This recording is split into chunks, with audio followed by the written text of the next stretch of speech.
Last time we defined linear maps.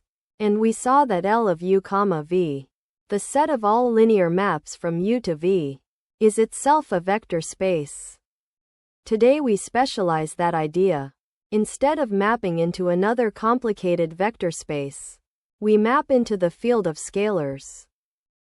The key fact was that linear maps can be added and scaled pointwise. So the collection of linear maps is not just a random bag of functions. It is a vector space.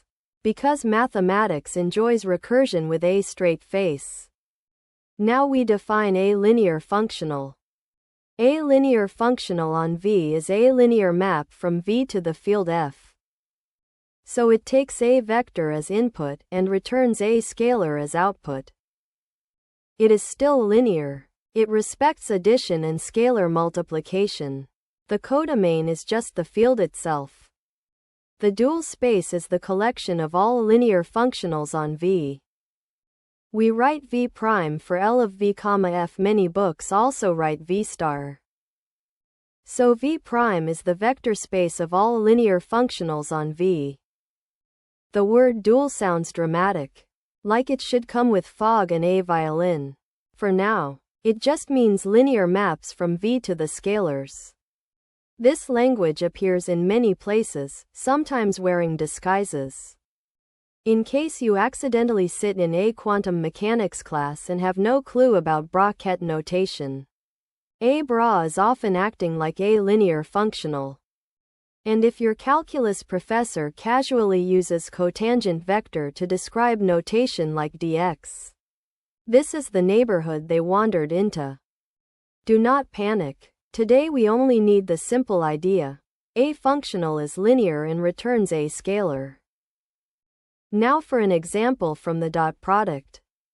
For this video, the dot product just means multiply matching coordinates and add them. Fix the vector w equals 2, -1, 3. Define phi sub w of v to be w dot v. If v equals x, y, z, then phi sub w of v equals 2x minus y plus 3z. Why is this a functional? Because the output is a scalar, and the rule is linear in V. For scalars a and b, phi sub w of au plus bv equals w dot au plus bv. The dot product distributes and scalars pull out, giving a times w dot u plus b times w dot v. That is exactly a phi sub w of u plus b phi sub w of v. Now for a calculus-flavored example, directional derivatives. Take the function f of x, y equals x squared plus 3xy. We look at the point p equals 1, 2. Its gradient is 2x plus 3y, 3x. At the point 1, 2, that gradient is 8, 3. The directional derivative at p takes a direction vector and returns a number. A direction vector h equals h1, h2 is the input. The directional derivative is gradient of f at p dot h. Here that becomes 8h1 plus 3h2. So the derivative at a point is not just a number floating in the void. It is a linear functional on direction vectors.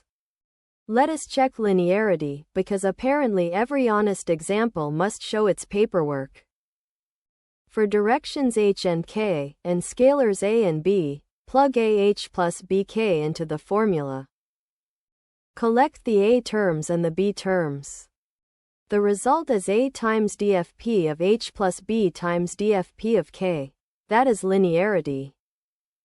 Let us summarize before dual spaces start multiplying into bidual spaces and the notation starts looking smug. A linear functional is a linear map from a vector space to the field of scalars. The dual space V prime is the vector space of all such functionals. A fixed vector can create a functional by dot product. And a derivative at a point is naturally a functional on direction vectors. Congratulations. DX has a place to live.